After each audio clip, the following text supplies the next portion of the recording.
am Team Black all the way, but Alicent Hightower, they could never make me hate you. Although they could never really make me like you, so... In this video, I will be playing Devil's Advocate. Although, if we're being honest, the devil would be Otto Hightower, and most of the men on that show. However, since Alicent is the figurehead and in a way the antithesis to Team Black's Queen Rhaenyra, it's easy to vilify her, reduce her as the scapegoat for all of the hate. Don't get me wrong, I think she could use some therapy. They all do. But she needs therapy and to attend classes on Feminism 101 because she has turned into a Lady Macbeth-esque bitch that seeks male validation and puts the men in her life in pedestals. Overall, I find Alicent to be a compelling character, and I want to dissect her psychology. For all intents and purposes, I am not a psychologist. I had just ghostwritten a lot of essays for a bunch of psychology students, so...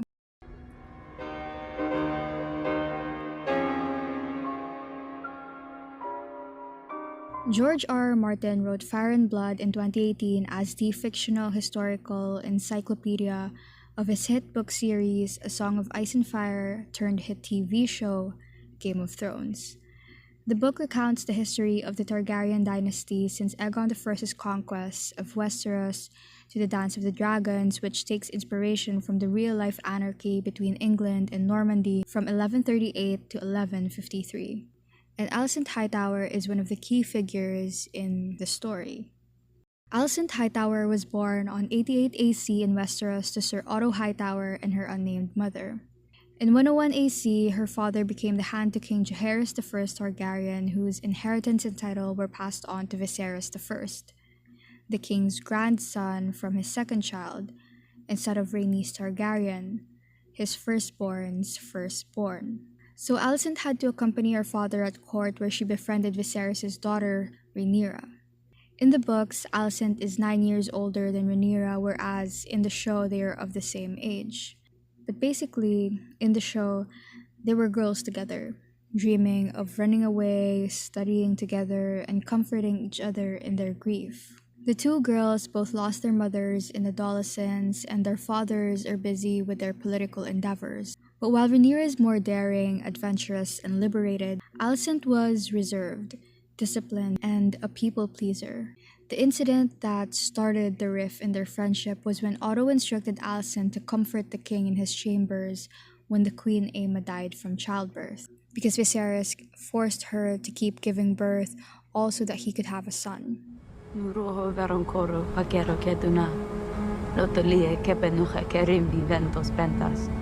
And Viserys took advantage of the situation with Alicent and decided to marry her at the ripe old age of 15, without consulting his daughter if she was okay with it. Alicent, obedient as ever, said yes. It wasn't like she had much of a choice because she really wanted to please her father while he was insistent in his schemes. The time is coming, Alicent. Either you prepare Aegon to rule, or you cleave to Rhaenyra and pray for her mercy. So from a young age, Alicent lost her mother, and her best friend had to marry a geriatric old man and had to give birth to 4 children, Aegon, Helaena, Aemond, and Daeron, all before turning 20 years old.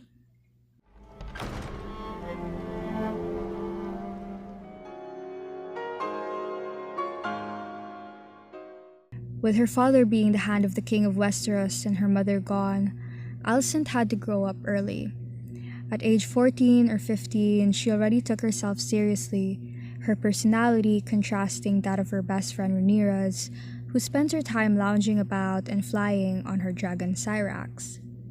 She was diligent in her studies while the history of Westeros came easily to Rhaenyra, given that her entire lineage is just one big circle. We're all related. Yeah. We're all connected in some way, shape, or form. Yeah, the family tree is a circle. So to her, it's all just family lore. And again, when the queen dies, Alicent is sent to comfort the king instead of the princess because of duty, sacrifice. Her father made her wear her mother's clothing. a symbolic loss of her girlhood as she's forced into becoming a woman. In the time jump, we see Alicent with 2 babies already, and another one on the way.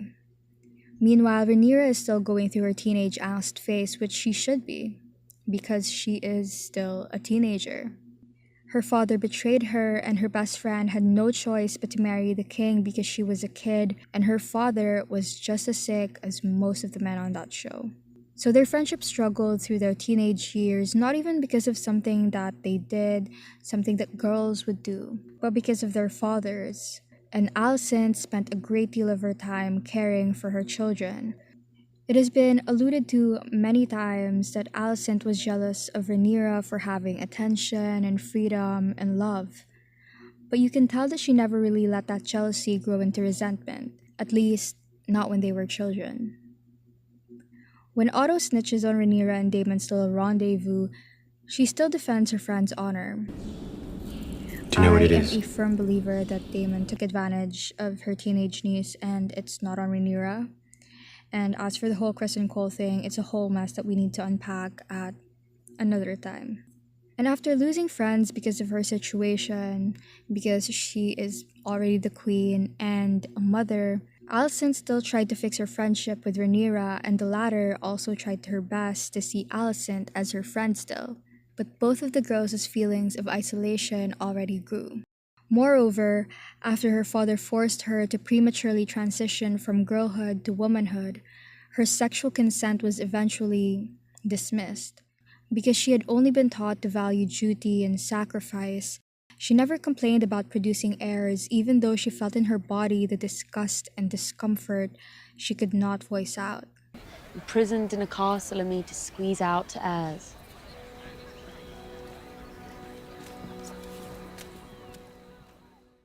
Even in adulthood, when she finally experiences sexual pleasure, she still bathes right after, symbolizing the need to cleanse herself physically and morally. Her feud with Rhaenyra only truly began when she wore her house colors, Hightower green, to Rhaenyra and Laenor's wedding because she found out that Rhaenyra not only lied to her, but that she was liberated enough to find pleasure, and with Alicent's own crush, Kristen Cole. And because Viserys will stick up for and believe his daughter every single time, she feels jealous, while Otto only treats his like a pawn, a surefire way to get a Hightower on the Iron Throne. I'd like to believe that Helena is who Alicent could have turned out to be, gentle and forgiving, had her girlhood not been stolen, had she grown up away from the Red Keep, had her father not been Otto Hightower. Mine own father does not know the language of girls either.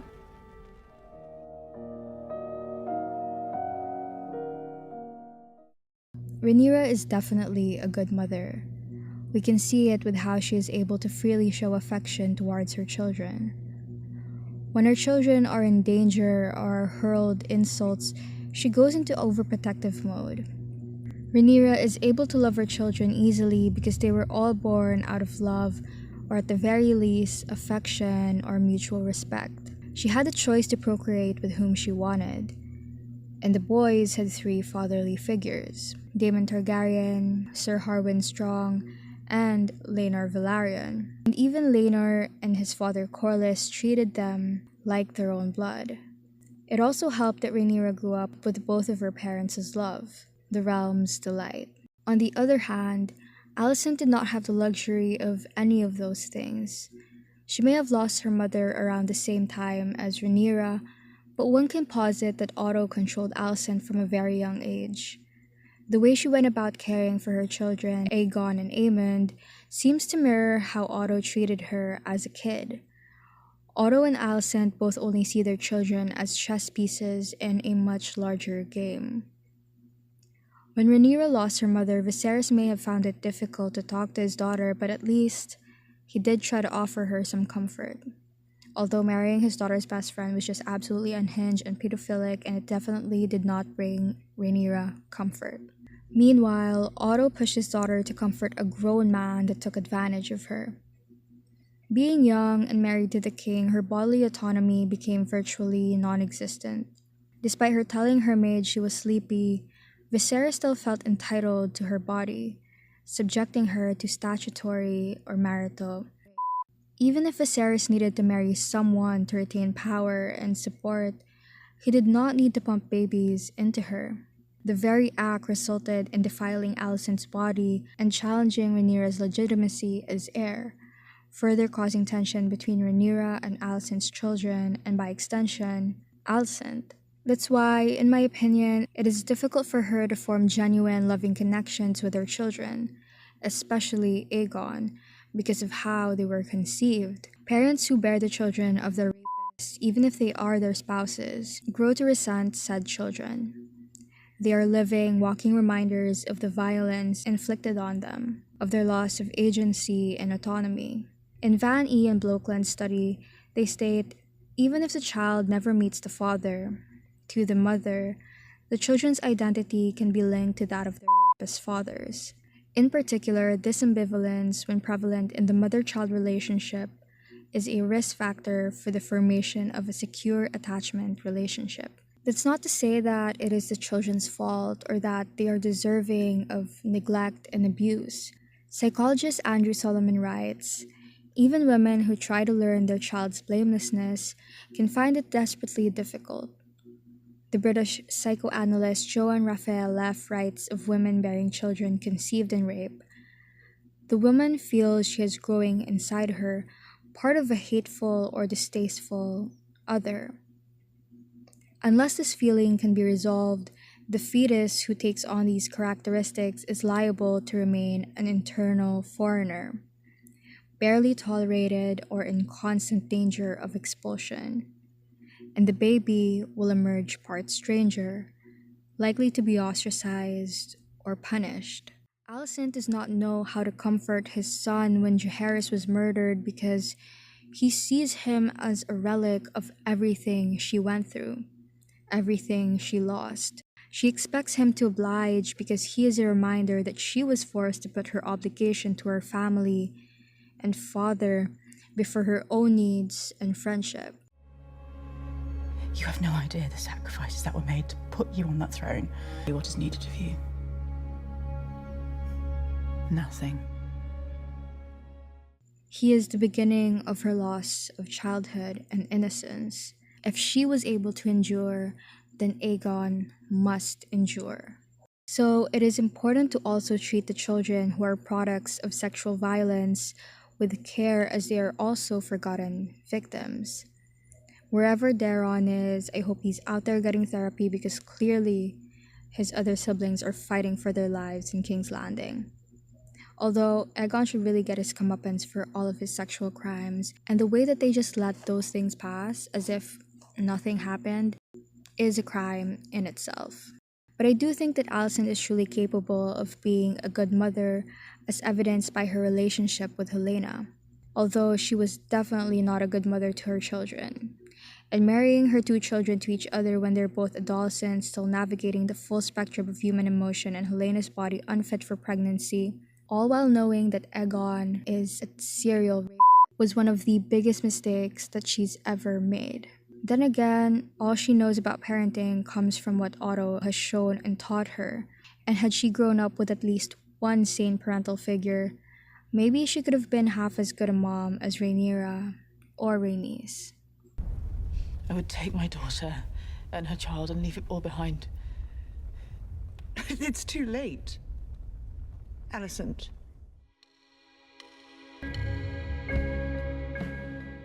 The reason I couldn't fully root for her though is because Rhaenyra is the rightful heir and they could use a woman on the throne.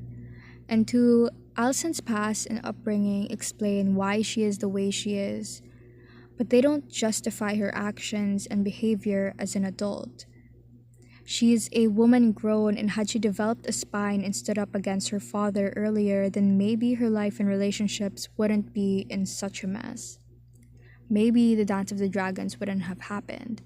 Although there's this thing in A Song of Ice and Fire about destiny, so I'm not really sure about that. But she could have avoided so much. Alicent has essentially been programmed to use her body and sexuality to gain power and information. not for herself but for the men in her life. As the iconic Rhaenys Targaryen said, "And yet you toil still in service to men, your father, your husband, your son. You desire not to be free, but to make a window in the wall of your prison." it is both sad and infuriating that as a woman, she only serves the men in her life. When Rhaenyra was lactating at the small council, Alicent could not even defend her. Maybe not as a former friend or stepmother, but as a woman herself. Women who pander to male fantasies, opinions, and gaze are not exempt from subjugation.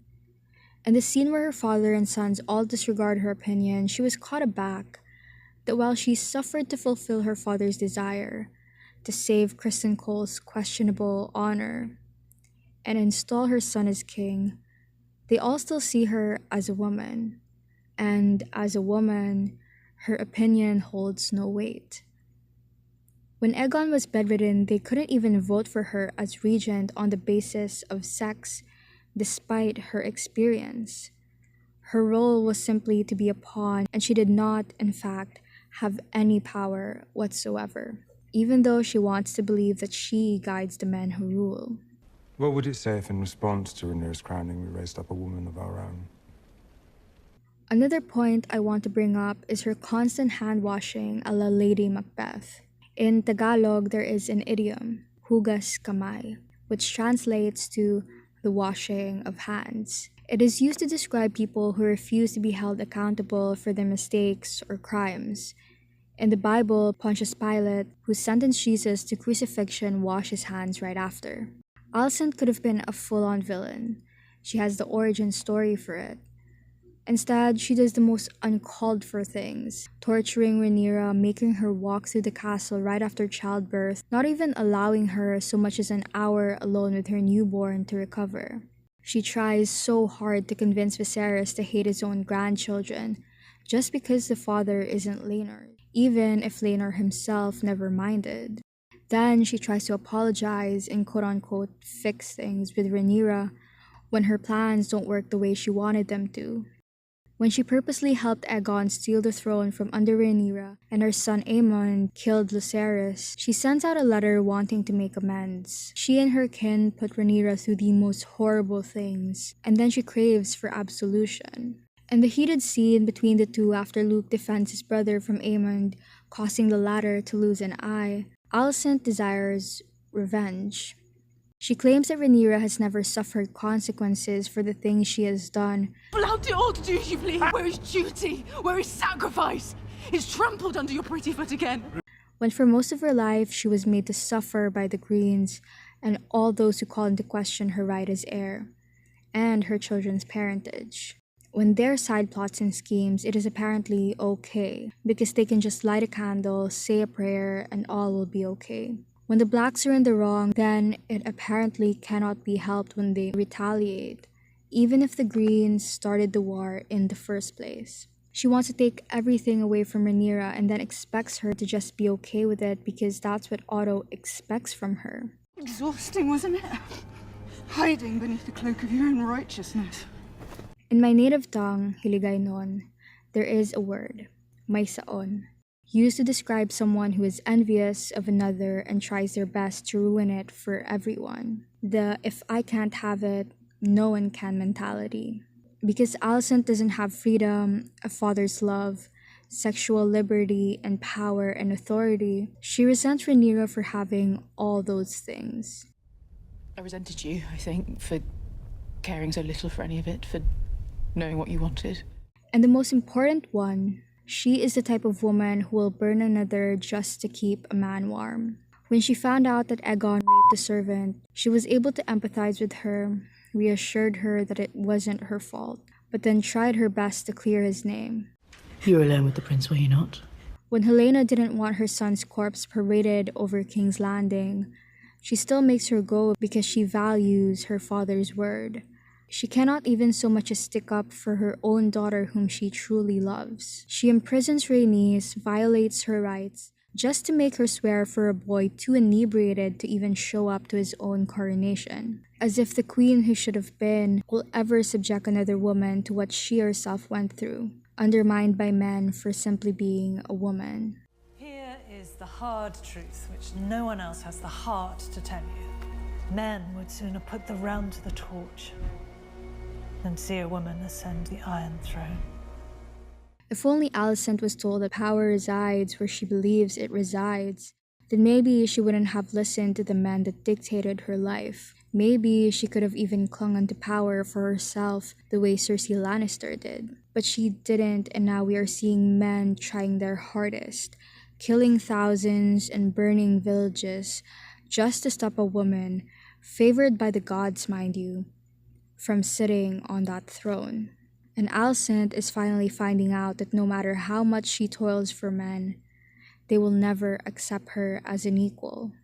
In an ideal world, Alicent would have rebelled against her father, would have ran away with Rhaenyra on Dragonback. Actually, in an ideal world, Rhaenys would have been queen, but she's not. And because Alicent didn't rebel, and only now when they are knee-deep in war, she wishes to seek an end, when blood has already been shed and fire has already been set ablaze.